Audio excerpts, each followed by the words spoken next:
Well, good morning and afternoon all. It's a pleasure to have you all here today.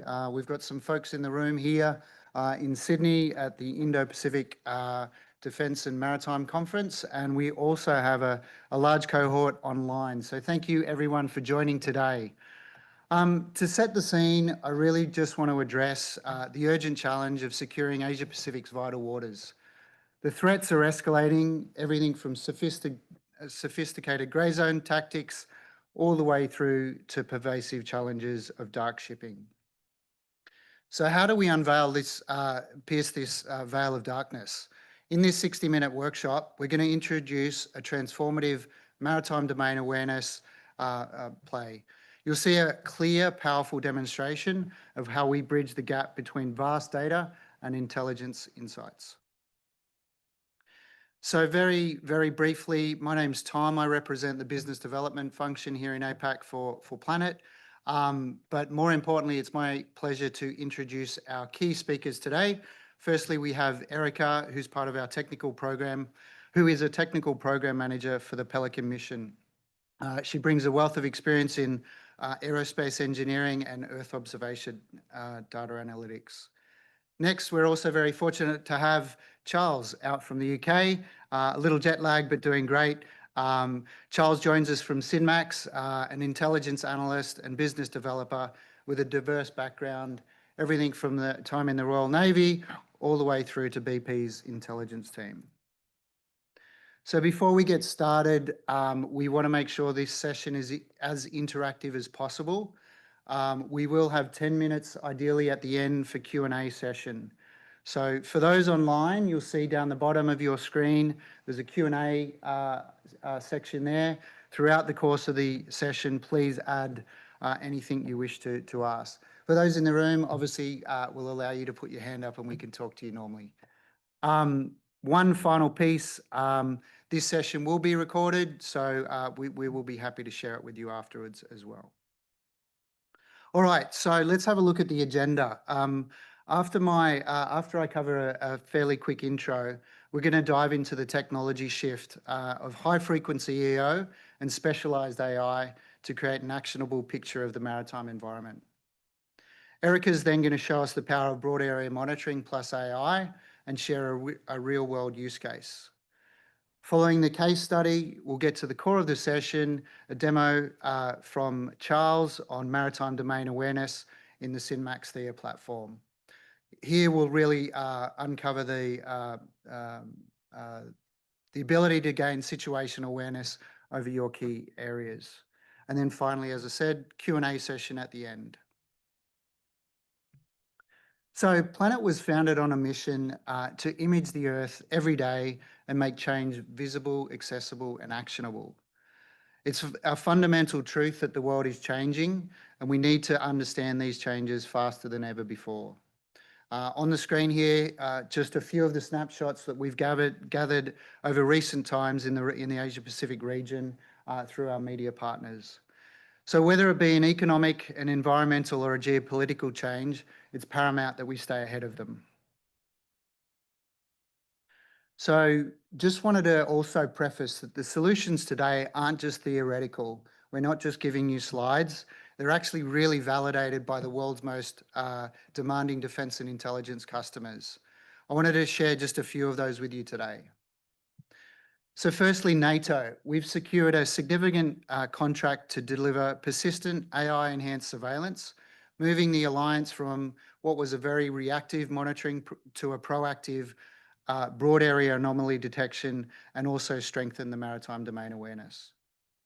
Still in Europe, we've won multiple multi-year contracts funded by the German government, providing dedicated capacity on our high-res Pelican satellites and also some AI to bolster regional security.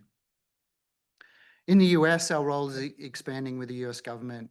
We have key expansions with the US Navy and also the Defence Innovation Unit, DIU, who are providing AI intelligence alerts to Indo-PACOM. So this momentum really confirms that there is a blueprint out there and that we are providing the next standard in maritime domain awareness. So let's have a little look under the hood. Firstly, in the middle there, you're going to see our Super Dove constellation. This is the backbone of our monitoring mission, and this allows us to provide a 3 to 5 meter daily data set of the entire Earth. On the right, you're going to see Tanager, our hyperspectral sensor and satellite. And then on the left, you will see our high-res tasking systems in SkySat. SkySat is currently being upgraded with Pelicans. We've currently launched 4 of those. Most recently, we launched 2 of them along with 36 other Super Doves. And for those in the room, you can see a Super Dove up there. We launched those approximately 2 months ago. So really the message here is that Planet pioneered agile aerospace. We've launched over 650 satellites and we're continuously looking to adapt those. So while we're talking about launches, we have very recently announced OWL. So OWL is effectively the upgrade to the monitoring mission. So it's a step change in upgrading our architecture to improve our daily global scan from what is today a 3 meter class to a 1 meter class. As well as that, OWL is designed for edge compute and real-time communications, identifying change as fast as it happens. So following our tech demo, which is due for launch late next year, we're currently estimating a fully operational capability of around 40 to 50 satellites that will be launched in the following years to provide that global daily scan at 1 meter resolution. OWL, if you don't know, are very famous for being smarter, faster, and wiser. All right, so of course, it's not just about the satellites. We need to really understand what our customers gain value from. We live now in a world of AI, and we all know AI is only as good as the training data sets in which you use. So with that monitoring mission, Planet has over the years collected over 3,000 layers of imagery, which is an immense amount of data and absolute great for AI training. So from day one, we've been strapping space to Moore's law, the latest sensors, chips and processors, putting those into low Earth orbit. We're now looking at doing the same thing with AI as they advance and our solutions offerings advance as well. So with that little tee up, I'm going to hand over to my colleague, Erica, who's going to dive a little bit deeper into AI-enabled solutions. Erica. Thank you, Tom. Hello, everyone. My name is Erica, and today I'll be focusing on our AI-powered solutions. So at Planet, we're using our satellites to extract insights and information that is important to our customers. And we have several solutions, as you can see on the screen. We have GMS, MDA, and also for agricultural monitoring solution. But today we'll focus on GMS, which is a persistent broad area monitoring solution from looking at military and economic activities, as well as the maritime domain awareness for ocean understanding situations in the oceans. So these are really great examples of how we can use our planet data and turn it into early warning signals and the persistent monitoring necessary to anticipate and respond to the changes.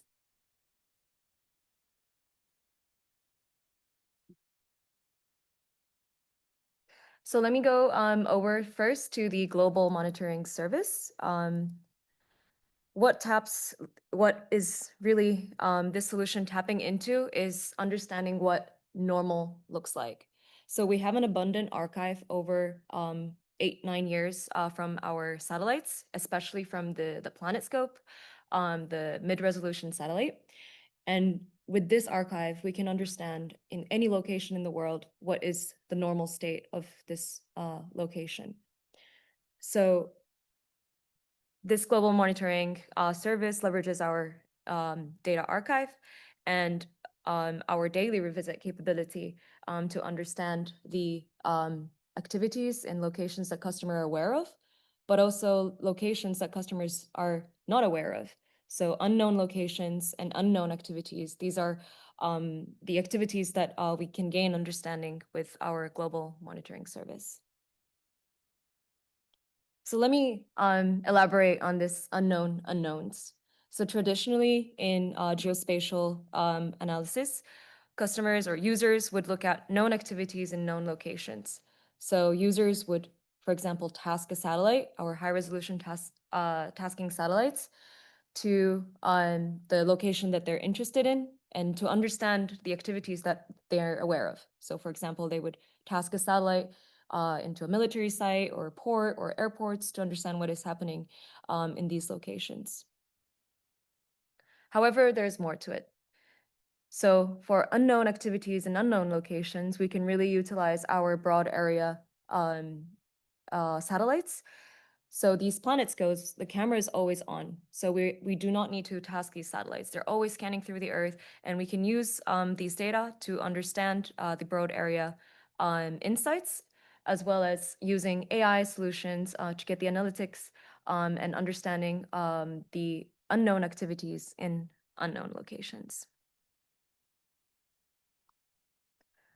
So global monitoring capabilities. So we talked about this high frequency monitoring and having a global coverage, and as well as understanding and identifying the baseline using these images. And we can do this every day. So we can monitor these locations every day. And when we find deviation from the norm, we can alert this activities to the customer. So this is really the backbone of our global monitoring service capability. So what does it really look like? So what users can do is they can subscribe to locations, hundreds or thousands of, or even more locations globally, and they will get a so-called activity levels of the locations that they subscribe to. So imagine monitoring hundreds or thousands or tens of thousands of locations in the world and trying to monitor that daily with satellites or drones or aircrafts or any other sensors. This would be either very expensive or almost impossible. But our satellite that is, the camera is always on, is doing this every day without any cue. So we can use this images to really understand the activity levels and automate the insight extraction for our users. So let's look at this specific use case. We're looking at a military site in China, and we can see the activity levels going up and down throughout the year. So we're looking at 3 years or 4 years in this timeline.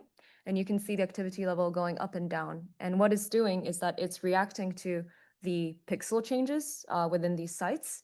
And when there are more occupancy in these areas, the activity level would go up. And when there's less activity, then the activity level goes down. And you can see a cyclic pattern for this specific site as the vehicles or tents or more objects coming into this training site, you can see the activity spiking up. So these are the insights that we can extract. And for this specific case, it's a cyclic activity. So we can see the activity peaking up in summertime. But let's say this year, somehow the activity level is peaking up a little bit earlier or not peaking up. This could be a warning to our users that there might be something happening differently in this location, and cues our customer to investigate this specific occurrence. So just to provide you with some more images in the example that we're looking at, when the activity level is low, we can also confirm that from this image on the left.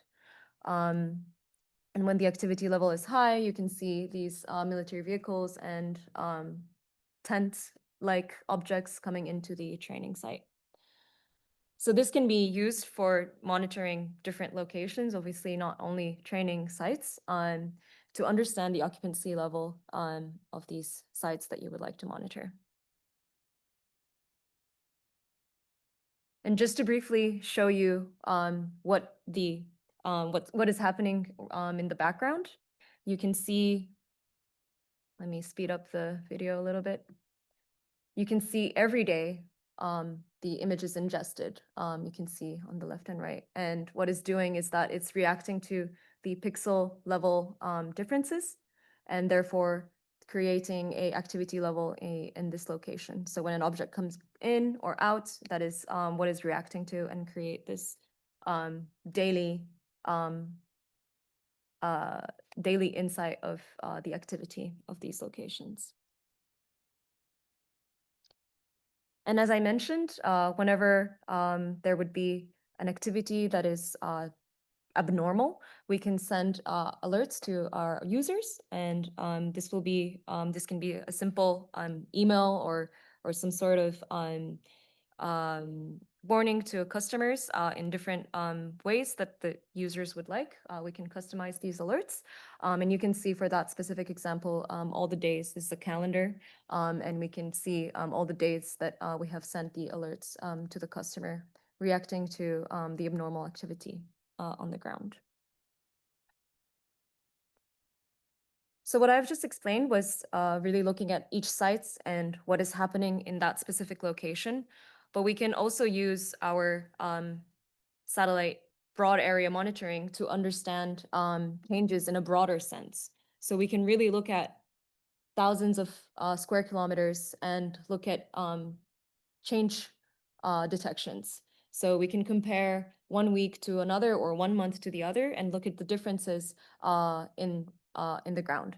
So in this specific example, we can see in less than 1 month time, there has been a road constructed, and we can automatically detect that, and customers can really just focus on those locations where the changes has happened.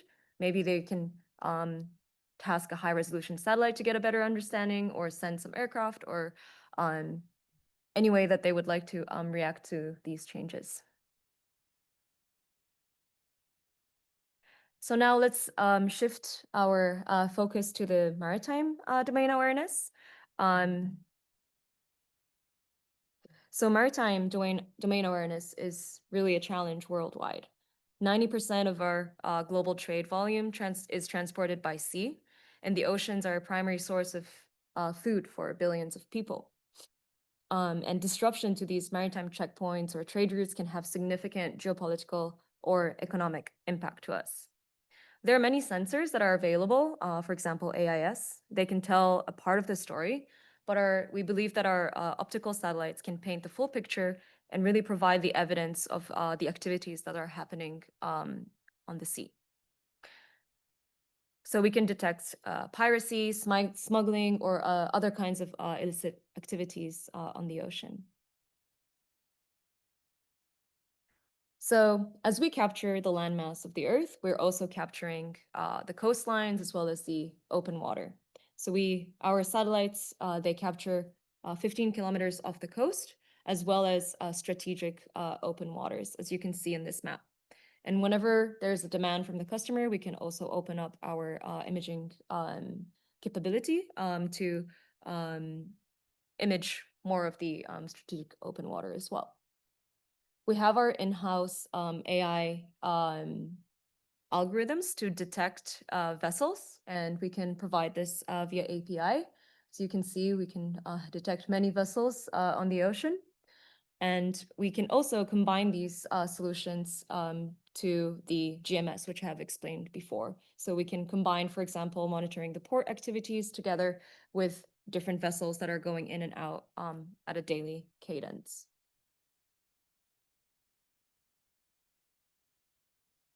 So as I mentioned, we can monitor thousands of ports and vessels globally, and we can monitor various activities such as spoofing, bunkering, dark vessels. Even if they're not turning on their AIS, we can detect them through our optical images, and we'll have Charles elaborate more on this later.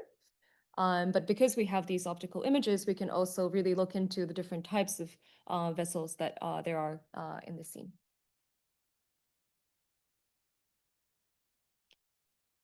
So we really focused on the SuperDove, the mid-resolution satellite that the camera is always on, capturing the whole landmass and the coastline and the open water at a daily cadence. But we also have, as Tom explained, SkySats and Pelicans, which are the tasking satellites. So whenever there is an activity or an abnormal activity, you want to look at these locations more into details, we can use these high resolution tasking satellites to have a better understanding of these locations. And we can, for example, automate these tip and queue. We call this tip and queue. We can automate this tip and queue as well. So for example, if there's an abnormal activity when the alerts are sent off to the customers via GMS, we can automatically task our high resolution satellites to gain a better understanding of these locations. So I will be passing the mic to Charles, but just to summarize what we've talked about, Planet, we are a satellite company. We offer satellite images to the customers as well as AI analytics. And we provide our images really is a key ingredient to SynMac's solution. One of the key ingredients because they use different sensors and to gain better understanding of the maritime domain awareness, including detection of vessels and spoofing detections and so on. So we're very happy to have a partnership with SynMax, and yes, he will be providing you more information on their solution. Thank you.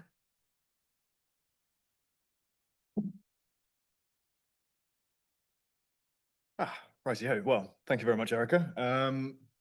I will attempt to cast a bit of light on THEA, our maritime domain awareness solution, as long as I can work out how to use the Mac. This is always a challenge for me. So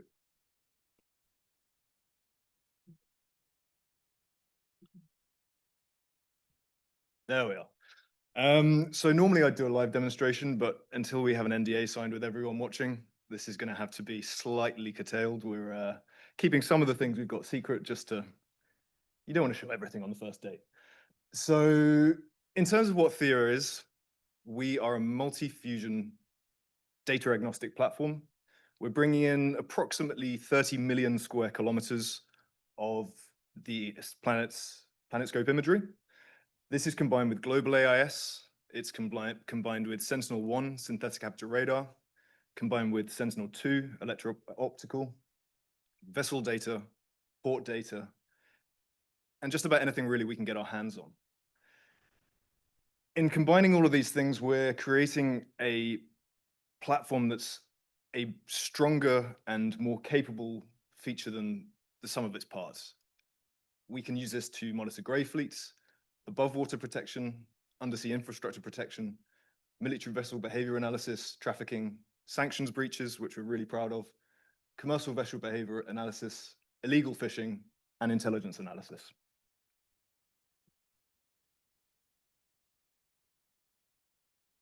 And again, focusing on the fusion aspect, if you're looking at AIS alone, often you're missing a big chunk of what's really happening at sea.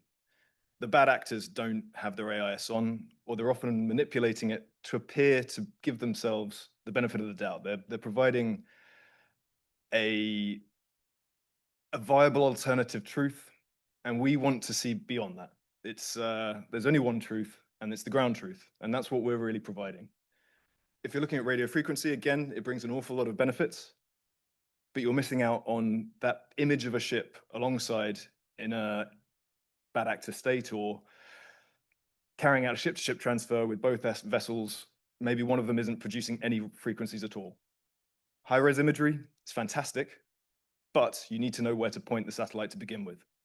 Again, as Erica referred to, the unknown unknowns escape detection. And this is really where the broad area, wide-scale continuous monitoring comes into its own. Within THEA, we have the ability to identify where we want to look, and internally to the platform, we can high-resolution tip and queue with our selected providers.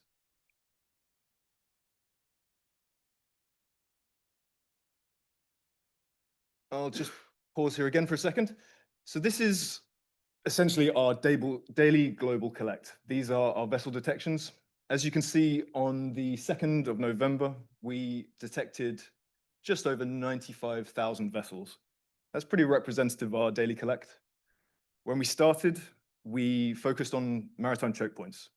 If a vessel goes through the Suez Canal or the Panama Canal and they've got their AIS off, this is actually more of a red flag.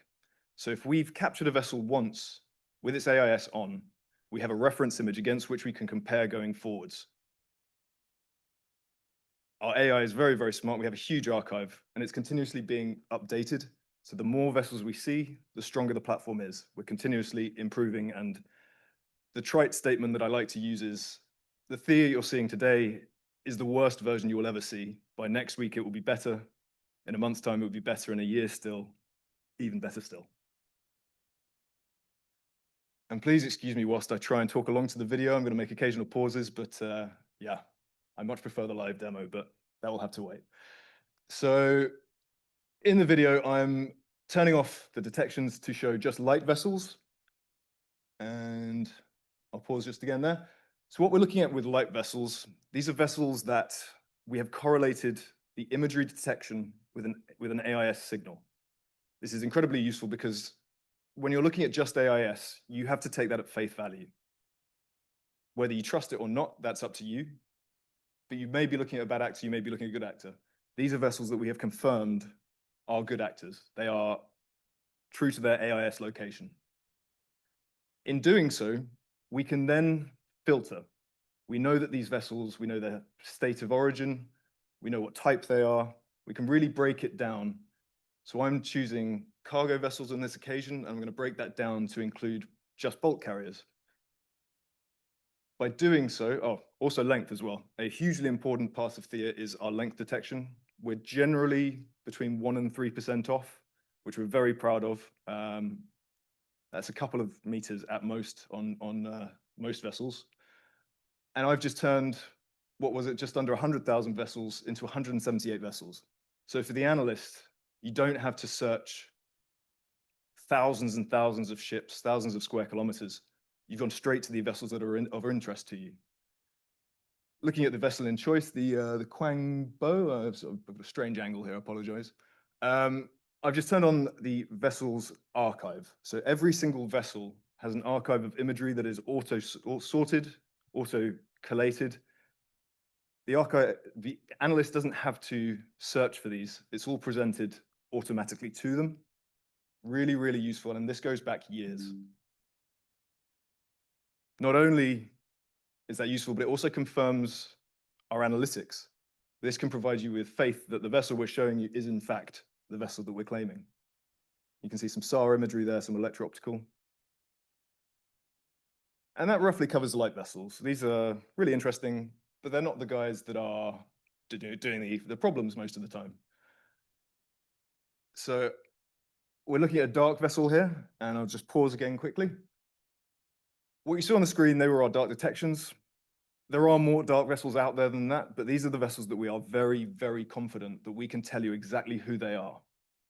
So if we were to make claims that weren't substantiated, we weren't confident about, it's very easy to lose people's faith. So everything that we show, we want to be confident that this is 100% this. The vessel in question, we can see that I'm just about to turn on her extended path. This is a combination of her AIS path and the imagery detections, and you'll be able to see how we made the deduction that we have. Oh no, apologies, I've skipped ahead. This is actually still the light vessel. No, so yeah, this is the extended path, and you can see where she's come from. Having just left Australia, we go through the detections.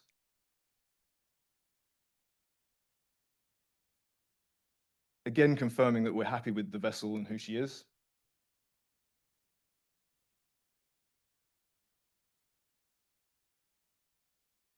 And again, SAR imagery complements the electro-optical imagery in the process.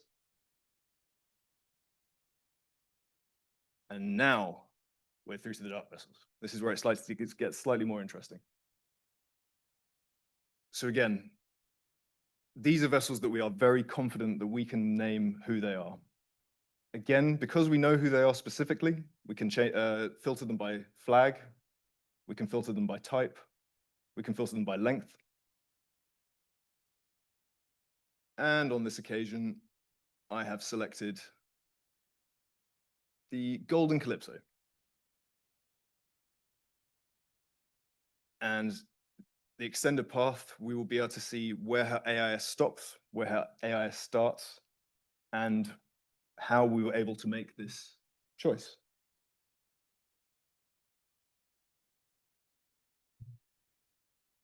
When the AIS is loaded, you'll be able to see that we can individually analyze each AIS ping. And again, we can be confident that this vessel is in fact the Golden Calypso based upon our previous detections correlated with her AIS path. And the path analysis allows us to see where her AIS went off and where it came back on again. That path could have continued up to the north, it could have continued to the east, it could have gone anywhere. In fact, she made her way south, as we can see from her later AIS pings. And this is, again, that confidence. We're not suggesting that this is the vessel name. We are sure this is who she in fact is. Our unattributed detections, these are vessels that we haven't been able to tell you who they are confidently. We have a number of tools that we can use to make that analysis and make further deductions, but it could be that we've never seen them before. It could be that they've never been AIS light within our areas of interest. It could be that they're too small for us to make an imagery identification. So we say we can detect vessels roughly from 10 meters. In reality, we've had success with vessels smaller than that, but 10 meters is our happy space. We start to identify vessels between 30 and 50 meters, and that's automatic identification, no human in the loop at that point. But despite the fact we don't know 100% who they are, we can still filter those vessels down. So we don't have quite as many filters to choose from. This isn't from AIS, this is purely from the imagery. On this occasion, I'm looking at tugs. Really, really useful if you're looking for dark vessels coming in and out of port. You don't necessarily have to look at the vessel itself, you look at the tug activity. And if there is a lot of tug activity, you can be confident that they are small vessels, a large vessel in fact. And you can see some of the smaller vessels in these tugs that we are capable of identifying.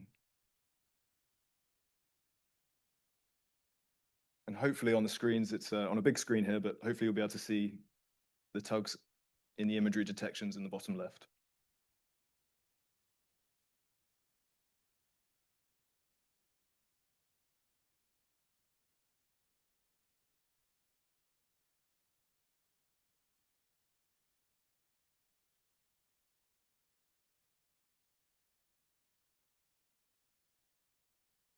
The same ability applies to military vessels. We've trained our data sets with the ability to detect them. This is massively, massively useful. Again, what started with just our own under 100,000 vessels, we're looking at about just under 50 now. Depending on the screen, as we zoom in, it becomes less. So if you see a cluster of military vessels, on this case, it's around contested island chains, you know something's going on, you know where to look. Instead of having to send your patrol craft on a random patrolling mission, you send them directly to where you know something is happening, saving both an analyst time and operational man hours.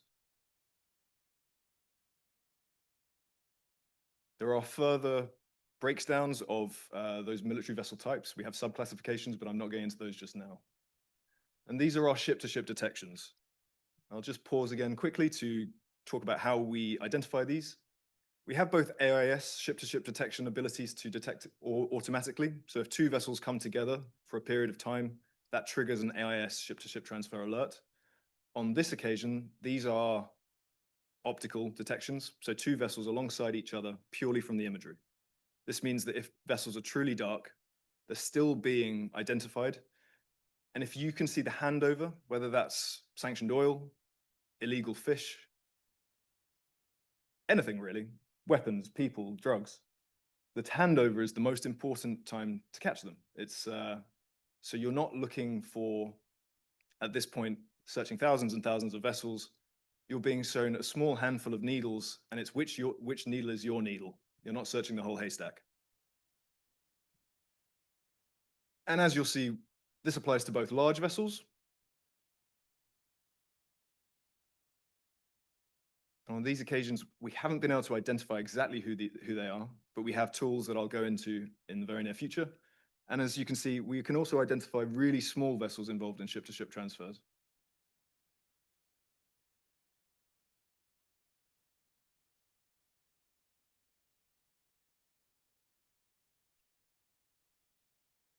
At first glance, that would appear to just be one vessel, but Thea's AI is able to see past and really identify what's going on.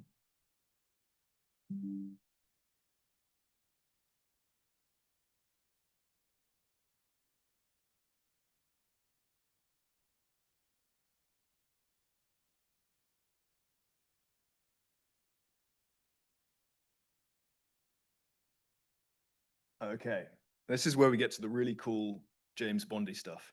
These are the spoofing vessels. So this is a vessel, just before I start, I'll just pause again to talk about what we're seeing. So these are vessels that are putting out a synthetic AIS signal. This vessel is claiming to be in the South China Sea. If that's all you saw, if you only had the AIS to look at, you wouldn't be able to go any further than this. But within the Thea platform, we can not only identify automatic spoofing behavior, and I should also add, it's automatically identified, but all of these spoofing detections are quality controlled by our in-house intelligence team. So again, we don't want to call anyone out unnecessarily. These are all proven. The spoofing detection suite is made up of a number of modules. I can't show all of them to you right now. So when I say that we know where the vessel truly is, there's a module in between that I can't show you, but just imagine I've done something in the middle and I've come to the location where I am about to show. So we can look at her satellite imagery timeline. And this is the Petra. She's a relatively unique looking vessel. Not too crazy unique, but for an imagery analyst, she stands out against the crowd of most of them. You can see she's got two, I'm just going to get up a reference image, so you don't have to take my word for it that this is the vessel we're looking at. She's got two stripes towards the aft of her deck, further stripe towards the bow. She's got some interesting staining going on, and she's got machinery areas that make her stand out and mean that you don't have to take my word when I tell you that we found her. So we've identified using the tool that I can't show you that she's just off Singapore.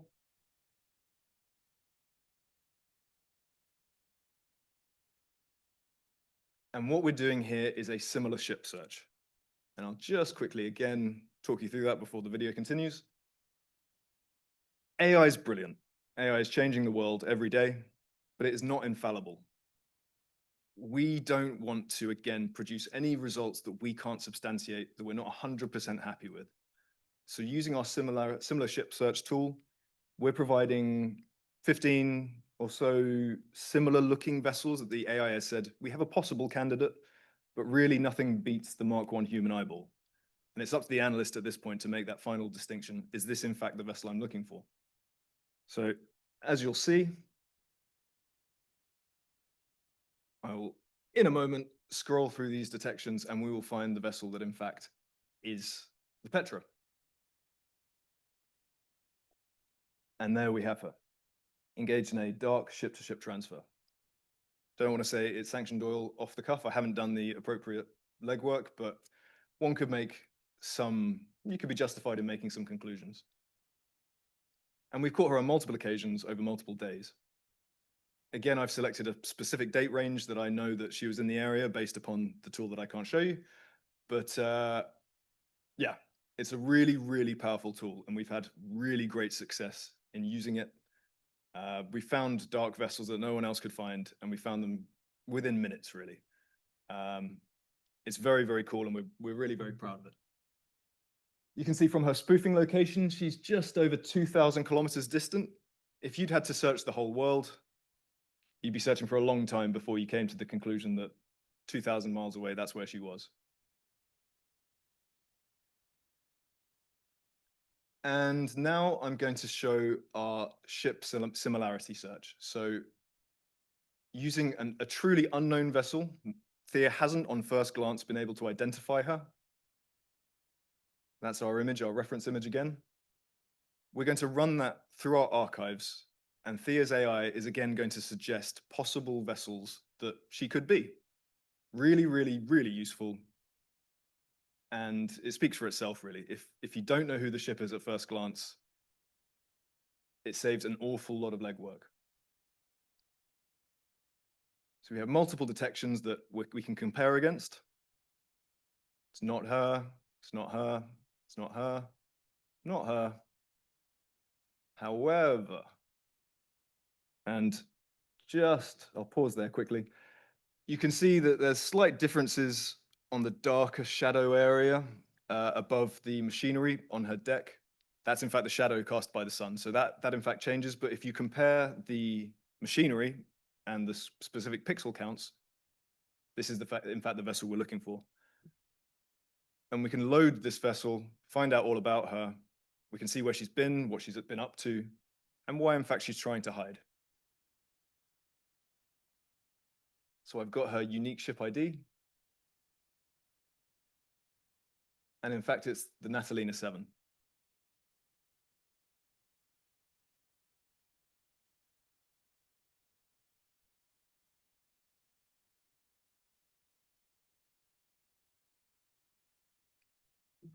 And just quickly, I wanted to show how this can be used in a real life scenario. So 3rd of August, 2025, China and Russia carried out a relatively large scale military exercise. We've used our military ship classifier. We've seen just the military vessels in the area, and we've been able to identify what the types and the nation states. If you were searching for this, well, you wouldn't be able to search for it via AIS. It would be impossible. They don't have their AIS on. It would be a very difficult task. If you're searching using just broad scale imagery, again, you'd be searching for a long time before you found them. We've been able to find them within minutes. And at that point, it's just comparing and identifying what type of craft they are. If you know that this activity is taking place, we have the ability to tip and queue high resolution SAR using our partner Umbra, and electro-optical using Black Sky and Planet. And this allows us to, what you see here is, it's a very good image, but you can really drill down using the high resolution imagery. Once you've identified where the activity is taking place, you can then really drill into it using the high res imagery. We also have a future path prediction tool. It's more so useful for commercial vessels. It is useful for military, and we've had great success, but our future path prediction module allows us to identify where the vessel has gone, or where the vessel is going to go, apologies. And based upon that prediction, we can use it to tip and queue high resolution imagery. And that is a dynamic prediction. So if we see anything that changes the prediction, the tip and queue area will be altered to reflect those changes. Again, very, very proud of this, and it's been operationally very, very valuable.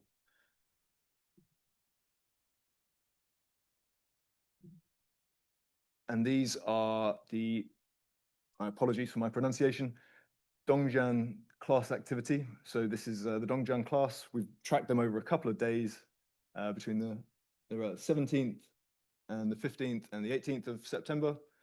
We're monitoring a specific type of vessel, and we're able to put together activity charts. If you're creating a pattern of life analysis, really, really useful to know where these military vessels come and go and what they're up to.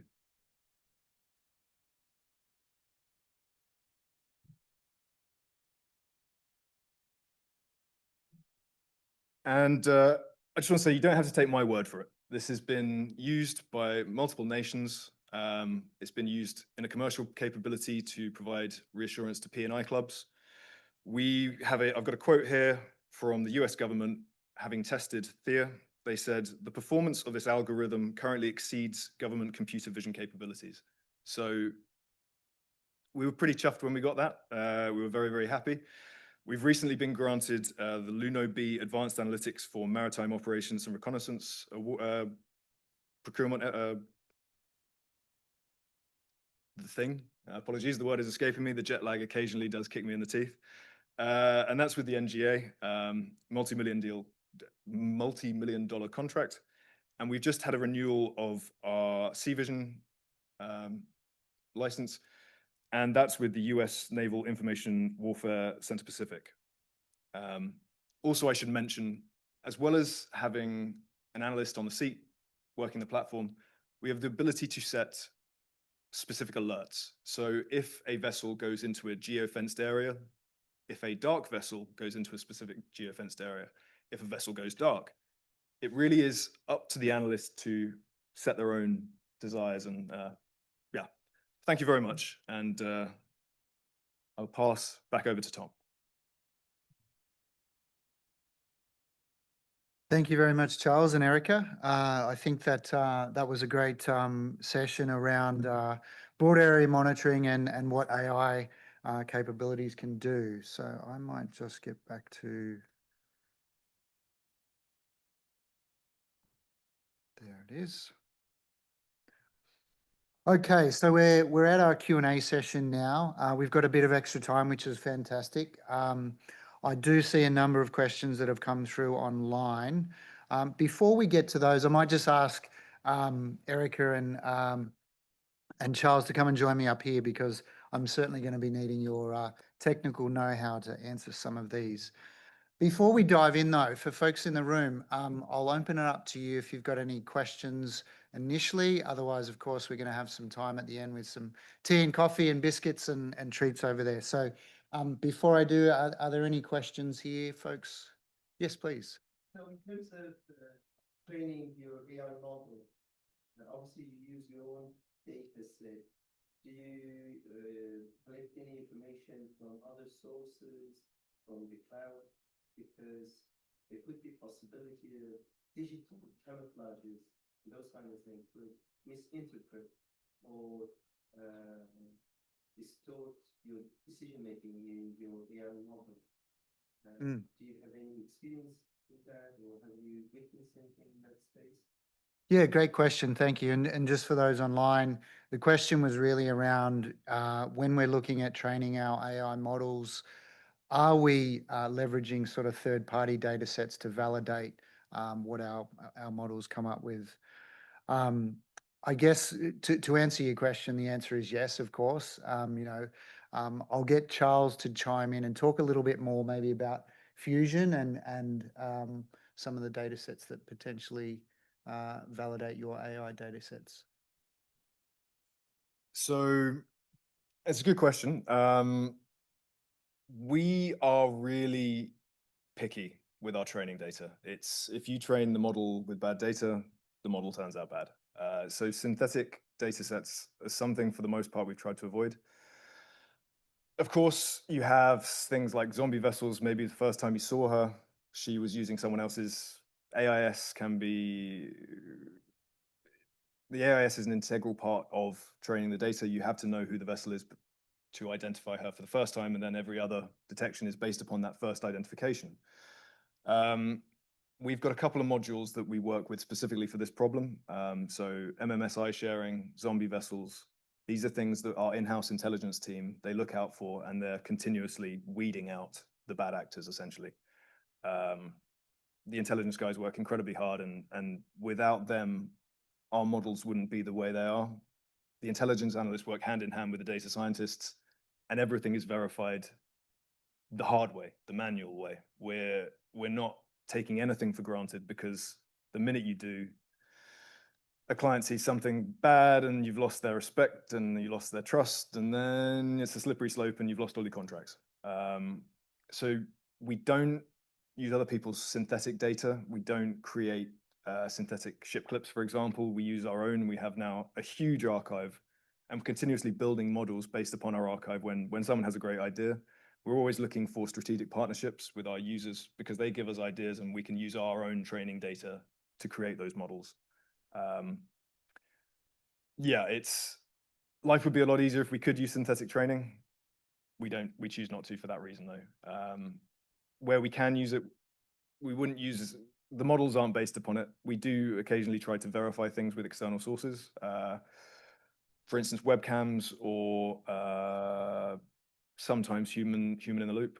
But for the most part, it's all what we're seeing, the ground truth from the satellite imagery. Yeah, please do. So you mentioned camouflage. Looking back to the GMS platform that I explained with the activity levels, there was one occurrence where we found like some vehicles coming into the military site, and they have put some tarps to cover whatever objects that was there.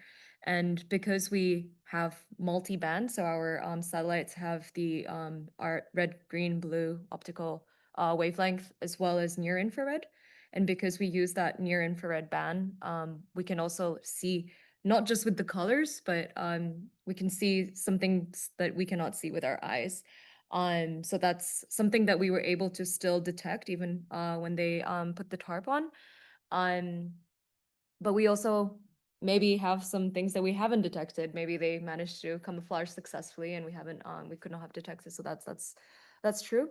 But I really think that to your point, like having different sensors, the importance of multi-sensor is really there. And we have our hyperspectral satellite. We didn't really touch on the presentation today, but we have a hyperspectral satellite.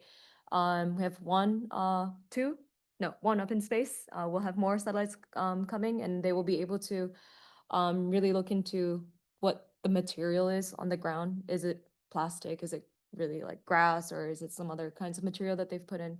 So that would be a new capability that we can look into in this space of camouflage detection. Yeah, thank you. Great. Thanks, Charles. Thanks, Erica. Any more questions in the room, folks? All good? We might adjourn those for tea and coffee later. All right. So speaking of GMS, I'm going to just start with a fairly easy one. I can probably answer this one, but I might get Erica to elaborate at the right time. The first question is, can GMS be used to monitor ports? The simple answer is absolutely yes. I think if a customer came to us and said we only wanted to monitor ports, we would probably try and educate them on what it was also part of that supply chain that really allows patterns of life and trends months in advance of something changing at the port. To answer the person's question, yes, we can monitor ports, but with GMS, we really like to look at what the supply chain is and the correlation between other sites. For example, it might be a fuel depot that has a higher rate of occupancy out of trend throughout a year. Erica, did you want to add any more? Okay, great. All right, slightly difficult, slightly more challenging one. I'm going to get Charles to jump in here because this is all around dark vessels. So can you detail the workflow, specifically how quickly can a dark vessel transition from planet satellite imagery to a validated alert within a user's existing C2 or GIS environment? So I can't detail the specific workflow. Again, without an NDA, that would be giving away slightly too much. But we have a few different modules. So it starts with detection, and then we're doing some magic behind the scenes, and we're working out with the truly dark vessels. We want to be 100% confident with who we're saying they are, essentially. So it goes through a few different modules, and sadly I can't go into too much detail, but it takes approximately 2 hours to 7 hours from detection, from image capture, sorry, to showing up on the front end or on a comparable front end that we're porting through to. Yeah, between 2 and 7 hours, making it not quite real time, but it's near real time. So yeah, hopefully that answers the question. Thank you, Charles. And Charles and the Synmax team are constantly reminding us of latency and how important that is for us in our processing pipelines to get them the data as quickly as possible as well. All right, I have got another one related to GMS. So I might ask Erica to address this one. Very simply, does GMS consider seasonal effects? I think obviously in the APAC region, we have a lot of different seasons and climates to consider. Do you want to address that one, please? Yes, so definitely, we take images every day. So depending on today is this beautiful sunny day here in Sydney, so the lighting condition is great. There might be some days where there's less lighting, so that would really affect the image. We try to minimize these effects, the seasonal effects and also like daily lighting effects, by using our processing algorithms. Not only for GMS though, we provide a product called analysis ready planet scope. So it really minimizes the daily lighting effects and to be really analysis ready for applying any AI algorithms. So if you would make, for example, like a change detection, and if there's discrepancy in lighting conditions, it would really pick up those differences. So we really make sure that these images are analysis ready for our partners to work on the AI algorithms to be applied to our images. So yeah, to answer the question, yes, we minimize the seasonal effects, and also if there are any clouds, we're optical satellites, so we image clouds. We use cloud masks to really avoid those clouds and not to be inputted to the workflow. Thank you, Erica. All right, I think we've probably just got time for one more. And to keep it fair, Charles, I'm going to point this one at you. Beyond vessel detection, can this fused data be leveraged for predictive modelling? I think you've touched on some of that before, but it'd be good to hear about it again. Forecasting high-risk areas or anticipating potential sanctions, evasion routes in the near future. Thank you.